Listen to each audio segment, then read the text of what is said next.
Hello everybody and welcome to Notorious Yu-Gi-Oh! I am Notorious Cly and this is Too Fast, Too Furious, Fusion 2. That's 4. 2. This is a deck update for my Furious Fusion deck. As you can see, I have obviously made some changes to it. And there are good reasons for those changes. I had some time over the weekend to play Yu-Gi-Oh! Which was kind of a big deal for me. It was a really good time. And there was no better deck to take out to the KC Cup than my Furious Fusion deck. I figured it would be the perfect setting to really get some good test duels in and really figure out what the key interactions were and what cards I needed to cut or change or reconsider. And so today we're going to go over some of those changes. We're not going to do a typical deck profile with all the structure or anything like that because I feel like I did a pretty good job of covering a lot of the interactions and reasons why these cards were being played in the first video. If you haven't checked it out already, please check out the first video. In addition to that, I wanted to sneak in a couple duel replays and show you how I've been playing the deck and some of the cool, fun, and really interesting duels that I've actually had with this. So that's enough of me rambling. Let's just get into the cards and I'll talk about what I changed or what I've realized about each of these cards. 3 King the Swamp, this is still really good. Thinking about cutting it to 2, but I really haven't been persuaded to cut it down any just because it's really good in this build for a couple of reasons. As you can see, I switched my skill from the peak performance skill to Borreload, and there's a couple of reasons for that, and we'll cover that in just a second. But now that I'm playing the Borreload skill, King of the Swamp can send itself to the graveyard to grab Polymerization for my deck, and if I don't need Polymerization to make Borreload Furious Dragon, it's a really good card to send back to the deck to set the copy of Boot Sector Launch. It's also nice that that interaction puts King of the Swamp in the graveyard for free because we are still playing Necrofusion. So thought about cutting this down to 2, but 3's been working just fine for me. 3 Tracer, this is obvious, best card in the deck, does everything you want for the Rockets. Irreplaceable. And then I am rocking 2 of each of the level 4 non-tuner rocket names. 2 Metal Rocket, 2 Magna Rocket, and 2 Silver Rocket. This is a little more standard for rocket decks, and this list has kind of blended a little bit more with a lot of the rocket decks you've probably seen running around lately. And the reason for that is Neos Fusion isn't as good as I thought it would be. That's the one card that you're probably looking for right now and you've noticed is missing, and there's a few good reasons for that. First and foremost, the interaction between Neos Fusion, Brave Neos, and Borreload Furious Dragon is really cool and really interesting, but ultimately didn't come up enough for me to keep Neos Fusion in the deck. The interaction that I'm talking about is Borreload Furious Dragon destroys one of your monsters to destroy one card your opponent controls, and you can banish Neos Fusion from the graveyard to protect Brave Neos from destruction, so you would basically get to use Furious Dragon's effect for free. It's really cool, really neat, really interesting, really thoughtful, and something I thought was worth trying out and trying to build the deck around, but ultimately just never came up enough. And one of the reasons why it never came up enough is because Brave Neos is a light extra deck monster, and Tracer notably locks you into dark monsters from the extra deck. So you would constantly be stuck in this position between choosing between Neos Fusion or Rocket Tracer's effect. And you're stuck choosing between the two of them because Neos Fusion also has a restriction that you can't special summon monsters after you use it. So you really have to pick and choose which one you're going to use. Initially when I was building the deck, I don't know if I really considered that all that much, or if I just thought I'd be able to work around it. But yeah, you live and you learn. There's a reason why deck building is an ongoing process. You're never ever really finished building your deck. It's always going to evolve, it's always going to change, even if the changes are just small and meta related. The last reason why I decided to cut Neos Fusion is because one of the secondary uses for Neos Fusion was to put King of the Swamp in the graveyard. And that turned out to be not that useful, especially when you're playing the 3 copies of King of the Swamp. If I'm playing 3 copies of King of the Swamp, I'm going to have the option to put it in the graveyard pretty frequently. I'm going to have the option to put 2 of them in the graveyard pretty frequently. So Necro Valley shenanigans aren't really dependent on resolving Neos Fusion. I can do that pretty well independently of Neos Fusion. So got the Neos Fusion package. It's fun while it lasted, but it ultimately wasn't good enough for me to consider keeping it around. I don't think you're wrong for playing it, but for me, after trying to make this list competitively viable, at least for the KC Cup dual level max climb, it turned out to be the wrong decision to keep playing Neos Fusion. So yeah, in its place I put just extra rocket names. That's another thing I noticed while playing this deck, is that you burn through the rocket names really fast, especially when you're using rapid trigger, because you're destroying them, and then ideally you want to float, and then Furious Dragon is popping and you want to keep floating. So you're going to go through names very fast, especially when you consider that this is a mid-rangey toolbox deck. So most of your duels are going to last in the 5 to 7 turn range, and that's okay. You're really good at being that mid-rangey toolboxy deck, but you got to have the fuel, you got to have the gas, you got to have the names to keep you in the duel that long. And then I'm playing the 2 copies of Rapid Trigger. We cover this. This card is really good and really frustrating at the same time. Rapid Trigger is really good going first, because it can allow you to set up a Furious Dragon and potentially another rocket floating into a rocket. So Furious Dragon has material to pop on your opponent's turn. It doesn't have to pop itself. In addition to that, it protects the fusion monster you make with it from the activated effects of monsters special summoned from the extra deck. And that can be really hard to deal with for your opponent, because normally a lot of removal is tied up in extra deck monsters.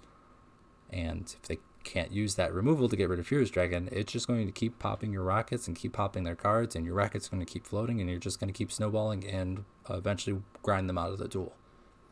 However, the frustrating part of Rapid Trigger is that the monster you make with it can only attack monsters special summoned from the extra deck, meaning you can't attack your opponent's life points, which means you have to be stuck on this little hamster wheel of just constantly whittling down your opponent, hoping the monsters you're putting behind Furious Dragon can chip away at their life points enough to actually win you the duel. So really good, yet really frustrating. Rapid Trigger is also really good going second. I don't know why I said so many reallys. It was just the only thing I could think of, and I think I was stalling for a more creative word, but that's what you got. You got 9 reallys. Yeah, Rapid Trigger is amazing going second.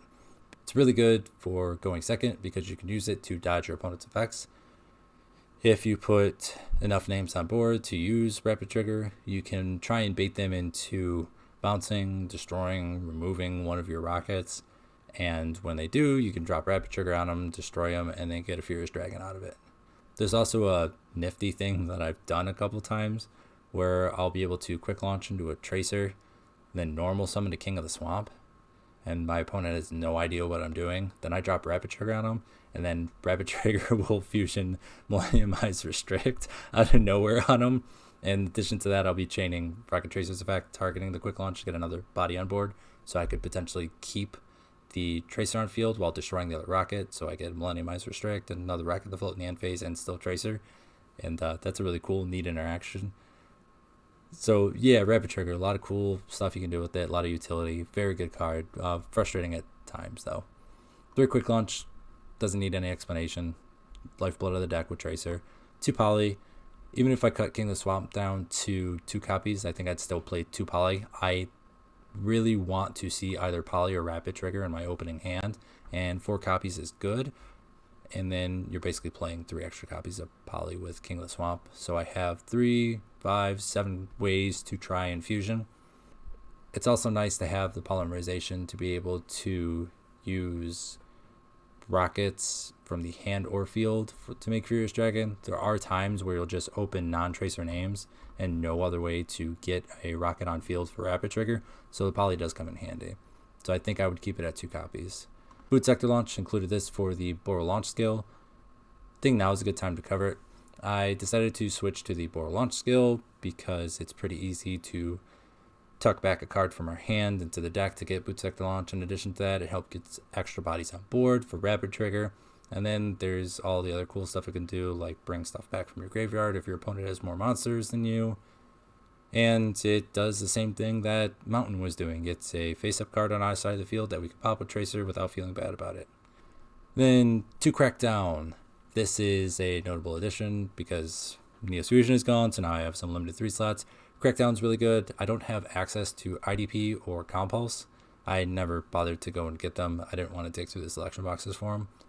And I'm okay with that because Crackdown has some cool uses in this deck. It's going to be a face-up card on your side of the field that you could pop with Tracer. In addition to that, it can steal one of your opponent's monsters, which then makes it a face-up card on your side of the field. So you can go ahead and steal one of your opponent's monsters, pop it with Tracer, get material, and go off. Or if you need them to get their monster back for whatever reason, or if you don't care if they get their monster back for whatever reason, or their monster is something like a Goki Suprex and you don't want to allow them to get the float without first guaranteeing that you'll be able to OTK them, you can always just pop the Crackdown, give them back their Suprex, and then hopefully go hard enough on your turn to OTK and you won't have to worry about the float. And then 2 copies of Necrofusion. I cut this down because Necrofusion isn't the main thing we should be trying to do. It should just be a thing that we're doing on top of our normal play, which is make Furious Dragon via Rapid Trigger or Poly. In addition to that, I cut down our Necrofusion targets. Our Necrofusion targets are Borreload Furious Dragon first and foremost, and then if I want to do something cheeky or funny, Millennium Eyes Restrict. I just realized that I said I really wasn't going to go too in depth about this deck profile, but here we are. Apologize. You're welcome. One of those two. Pick which one works for you and then run with it. Depending on how long I've been going, I may end up putting the dual replays in a separate video. I'll probably release them at the same time. I just want to make sure these videos are easier to find and easier for everybody to go ahead and commit to watching. I don't want somebody to see like a 38-minute video on this deck profile and just not watch because they don't think they have the time for it. So let's move on to the extra deck really quick. We'll blow through that. 2 Furious Dragon. Kind of want to play 3, but extra deck space is tight. And in theory, by the time I make the second one, I should be winning. If I need the third one, odds are something has gone horribly wrong, and the third one's not going to get me out of it. Millennium Eyes Restrict because it's hilarious and I like playing Necrofusion. Dark End Dragon. Goated. My favorite card in Duel Links. One of my favorite cards in Duel Links.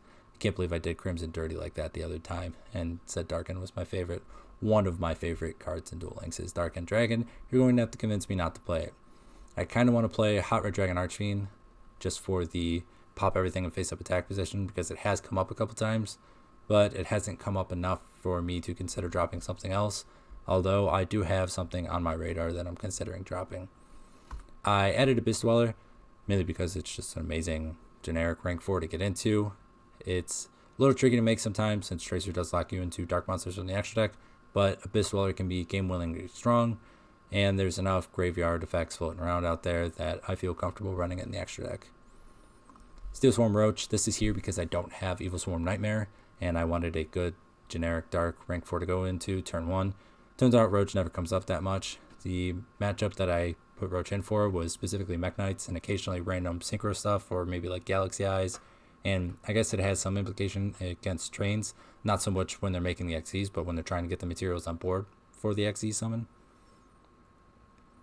But all in all, Roach hasn't come up that much because turn 1, my number 1 priority is Furious. And then if I'm stuck in a position where I can only do one thing between make Furious or make Roach, making Roach would require me to make a blind call, and Mech Knight players, ever since the Surprise Present skill has been rebalanced, aren't sticking to one duelist. They're all over the place, so it's really hard to make the blind call. I think that's something I touched on with the last deck profile.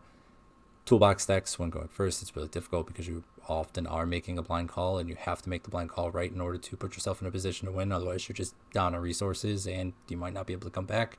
So yeah, that's the problem I'm having with Roach. Don't have Evil Swarm Nightmare, but I really want to go dig for it. So I think I'm going to end up doing that. If I do want to play Hot Red Dragon Archfiend, this would probably be the slot that I put it in.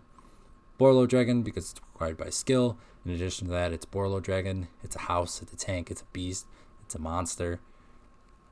It's Borreload Dragon. It's a crazy card, and it doesn't really come up that much during the early game, but in mid-late game, this is something I go into to seal the deal and win the duel. And then Dillinger's Dragon. I really like having Dillinger's Dragon in the graveyard, whether it's there from skill or because I put it there via link summoning. It's always nice to be able to get the Link 2 back on board to try and turbo into Borreload Dragon during the mid to late game, like I mentioned. And I don't always want to have to wait until my third turn for the skill to dump Dillinger's Dragon into the graveyard. I know some people are playing, I think it's Booster Dragon. Let's look this up really quick. I was right, it was Booster Dragon. I'm not playing Booster Dragon just because I haven't really seen too much of a use for it. Sure, in a more Link-oriented, Rocket-based deck, you're going to want to play Booster Dragon, but that's not what I'm trying to do here. I'm trying to Turbo Furious. And that's it for the deck update, everybody. I just checked the time, and I'm a little too close to comfort to try and squeeze in some replays, so I think I'm going to do that in a separate video. I'll see you in that separate video in a couple seconds. Again, going to post these at the same time. Be safe, have fun. See you in like 5 seconds, everybody.